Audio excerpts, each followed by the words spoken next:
Okay, hi everyone. Welcome to the noon hour. We're really excited to welcome Katie. Here's something we don't talk about enough. That voice in your head. That voice, the one that casts doubts. Katie is here after having spent 2 decades studying that voice and what she calls self-talk and what it costs us when we don't address it, especially under pressure. Katie is the founder of WANT, Women Against Negative Talk, a nationally recognized author, speaker, mindset coach, and media correspondent. CNN has called her a woman empowering others around the world. She's spoken at South by Southwest, advised Fortune 500 companies, and coached executives on leading with authenticity. Her book, Want Yourself, Shift Your Self-Talk and Unearth the Strength in Who You Were All Along, came out in 2023 to wide acclaim. Her message is pragmatic and not fluffy.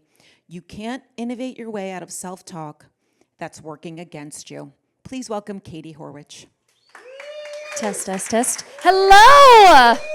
Happy day 2 of RedThread X. Happy Sunday. Happy springtime, apparently. How's everybody feeling today? I'm feeling fantastic. I had some coffee. I got a workout in. I have had the best time over the last little over 24 hours here, and I've met so many amazing people, fellow authors, speakers, innovators, visionaries, and I've had wonderful conversations with actually a lot of people in this room. And the conversation, often will start with like, well, what do you do? What are you speaking about? I'm an author, I'm a speaker, I'm a mindset coach, I talk about self-talk, blah, blah, blah, blah, blah. The conversation always comes back to one thing. And we stick on that topic for a while. So I figured that while we were all in the room together today, right now, we could cover that topic right off the bat, get it taken care of. Yes, you can see pictures of my dog. So this is Frances Scott Fitzgerald, AKA Frankie. She is my love, she is my light, she is my life. She has a fantastic wardrobe. Here she is on her 7th birthday. Here she is riding the subway like the New York City girly she is. Here she is practicing civic engagement. Frankie and I have so many adventures around New York. And I am a very stereotypical millennial, elder millennial, 80s baby, not 90s, in that I am obsessed with my dog. The conversation always turns, though, to something else. Well, do you have kids? And I'm like, no, but I have a dog. Well, do you want kids? No, I don't think so. Well, you'd be such a great mom. Well, I am already to Frankie, but I feel like that's kind of irrelevant. See, I am actually not someone who always knew that she didn't want children. And it's still kind of a taboo thing to talk about, though it's becoming more mainstream. And I also wasn't a person who didn't know that she wanted kids. I didn't know that I didn't want kids. I didn't know that I wanted kids. It was just sort of something that I assumed would happen. And this is baked into how we sort of experience the world, right? We're sort of always talking about kids. Like when I was in 2nd grade, did anybody else do the egg baby experiment at their, yes. Oh, Brian, it looks like you had it. Did you have a fantastic egg baby experience? You've taught the egg baby experience. Oh, well, so you probably have also guided children like me who, when their egg baby, Nancy, had a play date with her egg baby friend, Helen, and Helen did not come out of the play date unscathed. Yep, I know. She was fried. Super scrambled.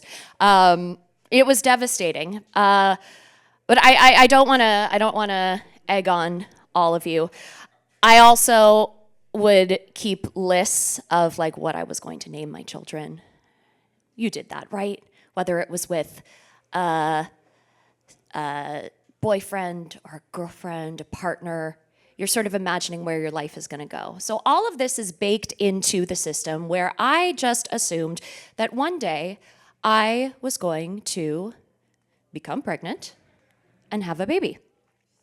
But something interesting happened along the way as I grew up and I started to plan my life, my goals, personal, professional.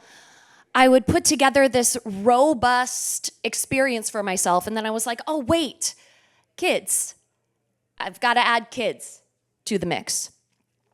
But what I did is I added it as an afterthought.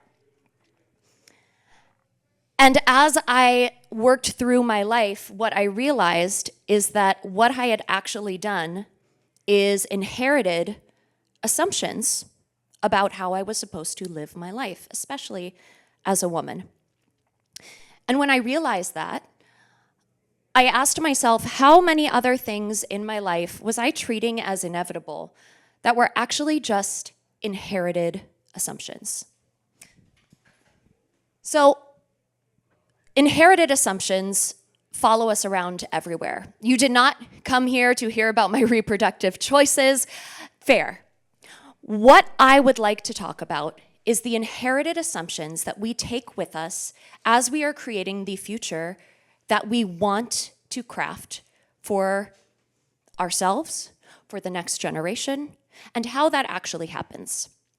So, when it comes to inherited assumptions, I am a words person. I love words. I got a dictionary for my 12th birthday that I still have, and I had my mom sign the front saying like the date, and she got it for me in, I think it was 1998, and I still have that dictionary today. So I love words. I love a word. I love a meaning of the word. I love a root of the word.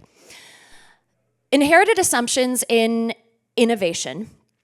That's really what we're here to talk about and sort of dispel myths around, right? This is the innovation track at South by Southwest. And because I'm a words person, I like to geek out over words. I was interested to see like what I could find in the mix of this word innovation, innovate. So I looked it up. Unsurprisingly, it comes from mid-1500s, a Latin word. Pretty much everything comes from a Latin word, and it means to renew, to restore, and also to change. But because I'm a words person, I also noticed that this was a word that had a prefix, in. And then that ipso facto means that novate. I was like, is that a word? It's not a word that I've ever used before. Turns out it is. It is a word used in legal terms to replace an old contract with a new one. So, if we are taking that definition into account, when we are innovating, we're not just creating change, we're not just creating new things, and we're not just moving forward. Innovation isn't just about creating something new. It's about rewriting the contracts that we've unconsciously agreed to. Innovation is about rewriting the contracts that we've unconsciously agreed to. And I'm not just talking the external contracts, I am talking the internal contracts. Because the internal contracts that we write are the contracts that are going to inform what gets on paper, what gets created, and what becomes the new normal. How do you write these? I'm so glad you asked. You write through my specialty, self-talk.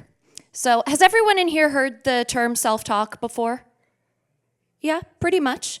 Just in case you haven't, I define it as the internal narrative we've got going on 24/7 that tells us who we are and who we believe we should be out in the world.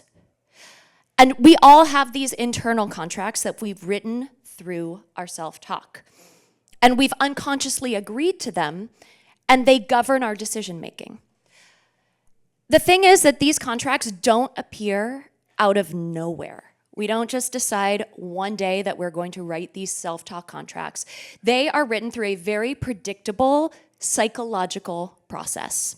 And so I have spent almost 20 years researching this, so there's a lot of research around it, but I wanted to point out 3 things that I think, at least for this talk, are most notable when it comes to how those internal self-talk contracts are written. Number 1 is through our brain. Our brain just doing what our brains do. We've got a negativity bias that we have had since we were in the jungle, in the forest, in the desert, evolving as humans and needed to look out for danger. Our brains are really good at recognizing negativity for a reason, to keep us safe. Now, the psychology, I think, is the most fascinating. The psychology of belief formation, there is a study that I'm a little bit obsessed with. It's out of the University of Waterloo. And what the university did is they got 2 different groups of people. These groups of people, one had pre-existing what they would call low self-confidence, low self-worth. The other group had either neutral or high confidence self-worth. This is what they reported. They gave both of these groups what they called positive statements to see what would happen with these 2 groups. What's very interesting is that the group that already had the confidence, the group that already had the self-worth, or was just neutral about it, it's like, I don't feel great, but I definitely don't feel bad about myself, that was the group that these statements were more likely to help. And the group that felt low self-confidence and low worth, those statements actually made them feel worse, which goes against what a lot of us assume when it comes to positive affirmations, mantras, which is why I personally got into this work in the first place. Because I was someone who said, I can't just look in the mirror and tell myself I love myself, I'm amazing, and believe it. What this study showed is that in order to believe something, in order to take something positive, a positive affirmation as truth, you have to have a seed of belief that already exists in it. It doesn't have to be huge. It doesn't have to be the whole thing, but there has to be something to water.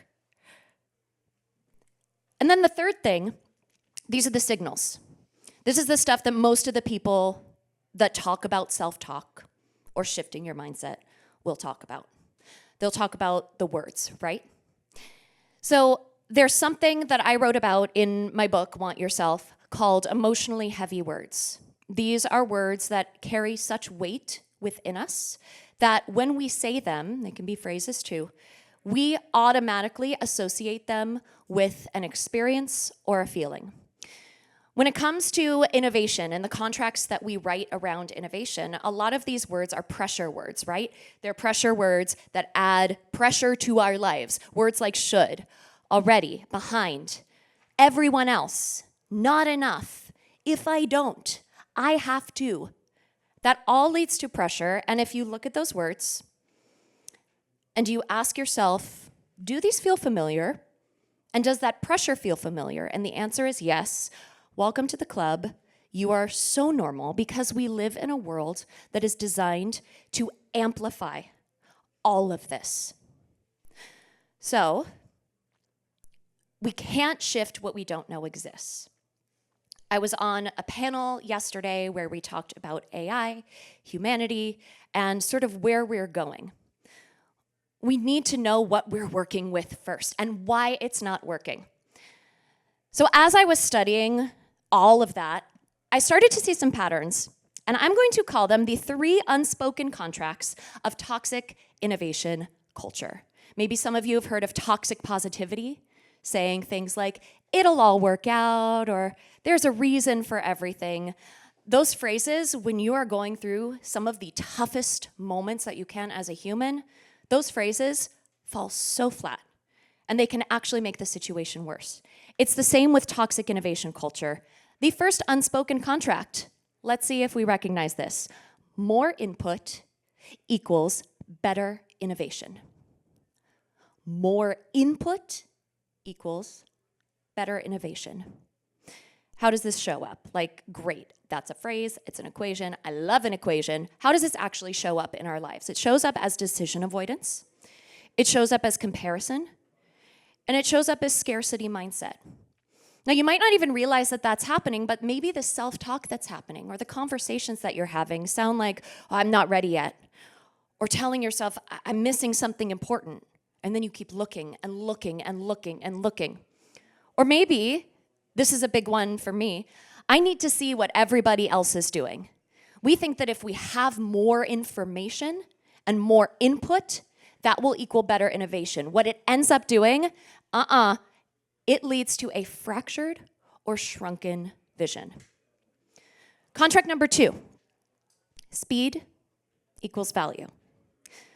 We are in this era where so many of us feel like we don't know enough, fast enough to keep up with whatever is going on around us. This shows up as manufactured urgency because we feel like we need to be urgent to keep up. I live in New York City, so I'm very familiar with manufactured urgency. Afraid to pause before deciding. We think we need to make decisions at the drop of a hat. And then this is a big one, the fear to say, I don't know. And we'll get back to that in contract number 3. But some of the self-talk that you might recognize is, I don't have enough time. Telling yourself, don't look slow. Don't fall behind. And the so what of that, like, so what, I'm getting the work done? It leads to shallow decision making and crashing out.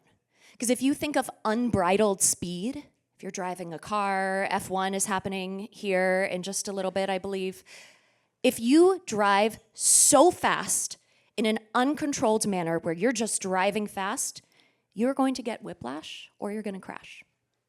Now, I told you I would come back to fear to say, I don't know. Contract number 3 is maybe the most harmful. Your expertise equals your identity.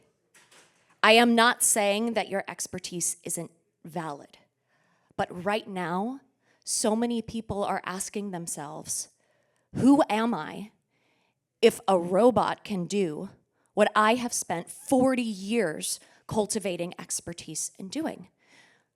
What does that lead to? This is not your run-of-the-mill entry-level imposter syndrome. This is professional dysmorphia. And it is a fear of irrelevance. How this might show up is, I should already know this. Others expect me to have the answer. And then if a machine can do part of my job, then what makes me valuable? And the so what of this, what does this lead to? This leads to defensiveness, performative confidence, and withdrawal. And if it's not you withdrawing, it's your team withdrawing because of the defensiveness and performative confidence. So, the 3 contracts, more input, better innovation. Speed equals value. Your expertise equals your identity. The so what of all of that, to sum it up, is these contracts lead to self-doubt, small thinking, and at the end of the day, so much lost potential. Which is ironic, right? When we're trying to create new things and innovate. So what's the solution? Well, what would you do if you were in a situation where it was legally binding, but you didn't want to leave, like you loved what you were doing and what you were creating, just things weren't going the way that you needed them to in order to get the result that you wanted, whether it's a tangible result or a feeling. You would renegotiate your contract, right? So we need to rewrite our contracts, and not just the external, we need to rewrite the internal contracts. So I wrote a whole book on this. It is called Want Yourself, Shift Your Self-Talk, Unearth the Strength and Who You Were All Along. There are many toxic contracts that we have opted into without realizing it. And there are many new contracts that we can write. If you have many old, outdated contracts in your life, I would highly recommend picking up my book, and it can help you in that contract redrafting process. But for the sake of time and the topic here, I'm going to focus on 3 contracts of, let's call it, healthy innovation culture. Number 1, instead of more input equals better innovation, how about clarity cultivates innovation? It doesn't mean that you need to know everything, but getting clear on what you're actually going after, what actually matters, and getting rid of the noise. So, what are some ways that we can rewrite these contracts? Some ways are through our self-talk. Surprise, surprise. If everybody, by the way, everybody's self-talk is different. Everybody processes information and develops beliefs in different ways. But if you need some help getting started, I have started to create some rough drafts of new contracts for you, if you will. So one of them might be telling yourself and reminding yourself that better thinking beats more input. I don't know about you, but for me, that feels like there's a seed of belief there. I can believe that. And then asking yourself, what actually matters most here?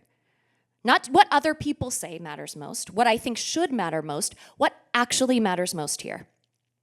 And then asking yourself, what is a signal and what is just noise? All right, contract number 2. Instead of speed over value, curiosity creates value. So, I am an insatiably curious human being. And curiosity has always led me to something new or exciting, yes. But it's always led me to the me that I have always known I'm meant to be, and to the things that I was actually meant to create. Asking questions and getting curious. So some of the language of those contracts could be exploration reveals opportunity. Reminding yourself that better questions create better innovations. This is true.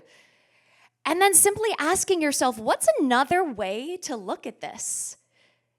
And that might be another way besides what someone else is saying, but I would encourage you, if you are very fixed in a specific mindset, in a specific view, asking yourself, no pressure, what could be another way to look at this? You don't have to agree with it. You don't have to go with it. But you're giving yourself options and you're cultivating that curiosity. And number 3, your expertise equals your identity. This, I believe, is the most important and is going to inform all of the others. Your story is your identity. Your story is your identity. What does that mean? That means that your expertise is a part of the story, not the entirety of the entire book, the entire saga. It means that learning and growing and meeting new people and cultivating that curiosity and becoming clear on your makes and your breaks, those are all a part of your story. So how can you embrace that your story is your identity? You can remind yourself that growth is a part of your story and not a hindrance to it.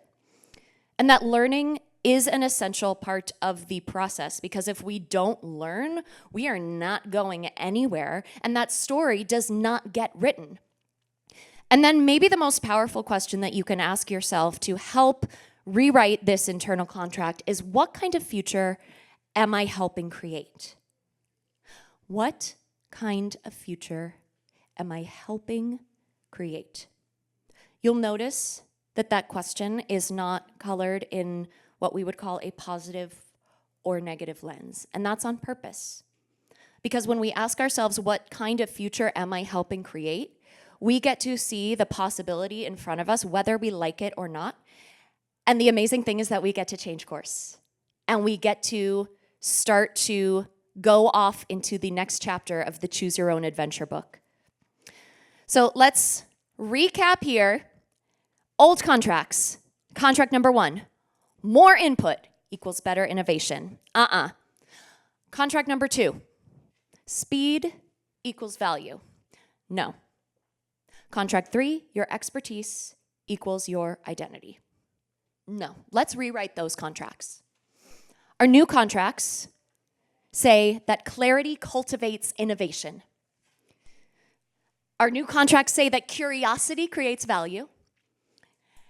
And our new contracts say that our story is our identity. The thing is that the next era of innovation, look, there are a lot of cool things going on here. Today, yesterday, tomorrow, so many cool things, so much cool technology. The next innovation, the next era of innovation isn't technological.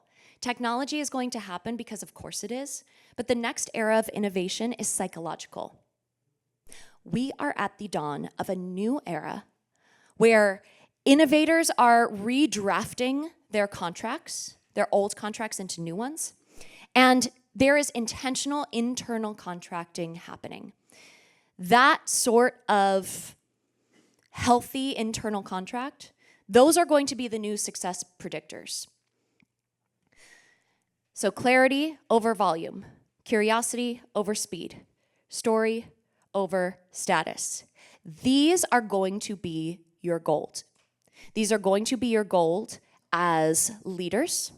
These are going to be your gold as community members. These are going to be your gold as you move forward personally, professionally, into the unknown of whatever comes next.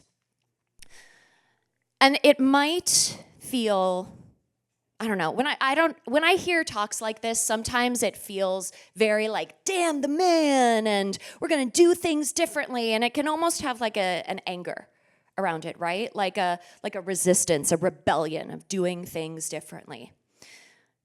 That happens professionally. It also happens personally. We think we need to fight against something. But actually what we're doing here is we are fighting for something way more.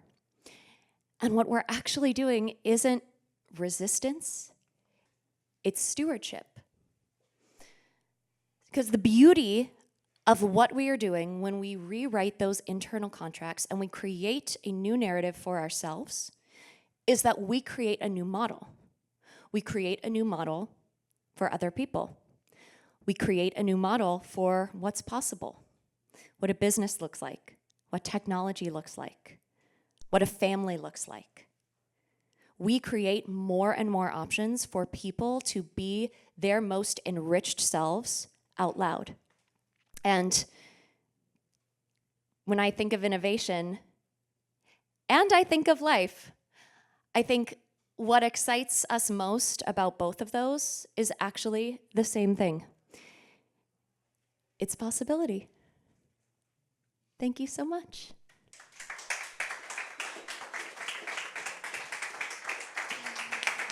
So I threw a lot of information at you super, super quickly because I wanted to jam it all in.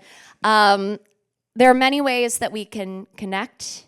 If something that we talked about today resonated with you, I would love to be your assistant contract drafter. You can find me on LinkedIn. You can find me on Instagram. You can email me at any time at that email address right there, katie@womenagainstnegativetalk.com.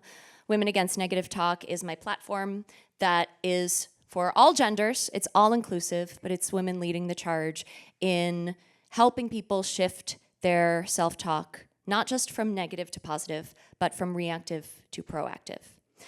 So we have some time for Q&A. I am also going to be sticking around after to chat, but I would love, you know what I'm gonna do? I am going to give away a book to the first person who raises their hand for a Q&A. Boom! I knew that would do it. Thank you for bringing the brave soul. You get a prize. Thank you. Fantastic talk. Maybe after I'll see if you've made the connection between the way Conor McGregor discusses what his competitive advantage over your new contracts, because they're strikingly similar. Oh, awesome. Yeah, emphasis on the pun, sorry. So my question is, hopefully a little more fundamental. a lot of talk in this area recently has been about looking at things like Buddhist traditions and other religious traditions, and that the goal, the way to solve this fight against the self is to understand and to maybe pull your metaphor in a way that isn't or wasn't what you intended, is essentially a legal fiction, right? That the self is just not a thing. And so I'm just interested in your view on how that on what you take from those kinds of discussions, and how that might work inside what you're talking about.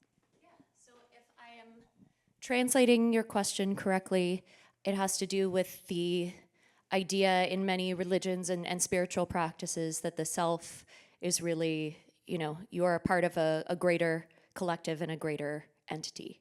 Yeah? Yeah. Awesome. Yeah, and how that relates to my work. I and both that. I think that is essential to understanding, like if we're talking with the metaphor of contracts, understanding our contracts and redrafting them. Someone asked me the other day, I was in an interview, and they asked me the very simple question of, how do you be your authentic self? And I was like, how much time do we have, buddy? Being your authentic self, in my eyes, and based on the work that I've done for so long, it's kind of that and both process. It's recognizing who you are in the moment, what stories and beliefs are informing the you right now, and sort of toggling that with who you are always. What are the constants that exist in your ways of thinking, your ways of being? Yesterday, Scott was talking about the trauma responses of fight, flight, freeze, sort of those automatic triggers that we have. And part and parceling, what is mine and what did I inherit from people around me? And that's not a bad thing. Inheriting contracts is not a bad thing, because we are humans, we're communal beings. We have survived as a species for so long because we share.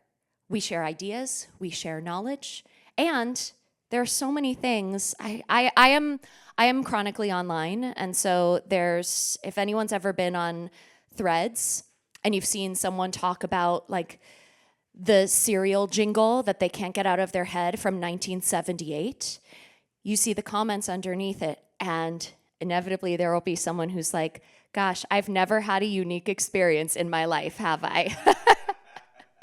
So there's these common threads that pull us all together, which I believe speaks to sort of the collective experience of the self. Not to get too, I know I'm talking to a philosopher here, but not to get not to philosophize too much, but it's an and both. We are autonomous human beings, and we also are a part of something bigger that is why we're here and why we're all surviving. And so it's about figuring out what came from where and how things affect one another that I think the real work is. Thank you. We have time for one more. Anyone? So thank you. I know it takes a lot of courage to get up there and kind of take a position. I'll tell you, one of the things that took me back initially was that there's a negative bias in the brain.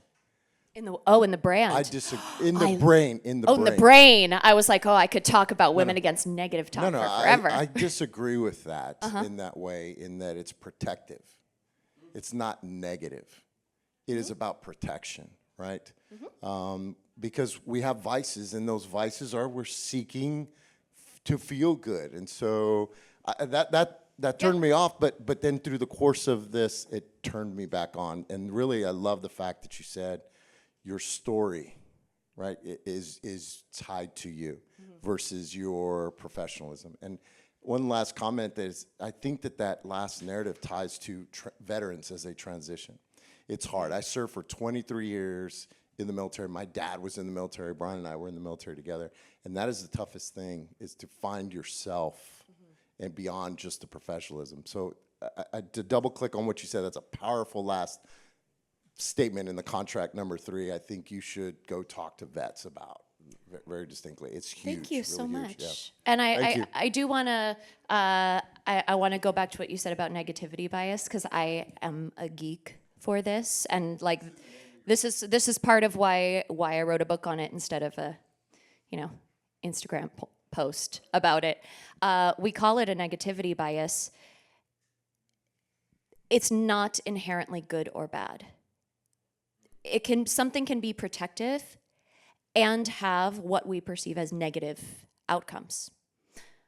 But we call these things, like we call it a negativity bias. We call things positive, we call things negative, we call things good, we call things bad. But it's binary thinking. And what my work is about is sort of removing that, and I said it at the end, viewing things not necessarily, yes, you can say they're positive and negative. We're humans. Like, this is the language that we use. But really viewing, especially when it comes to self-talk, it not as positive self-talk and negative self-talk, even though those are the words that we often use, but reactive and proactive. Because either one could be interpreted in either way, So I love that you brought that up, because that's something I'm very passionate about. Thank you, Katie. Thank you for a great talk. Very, very engaging. Thank you so much.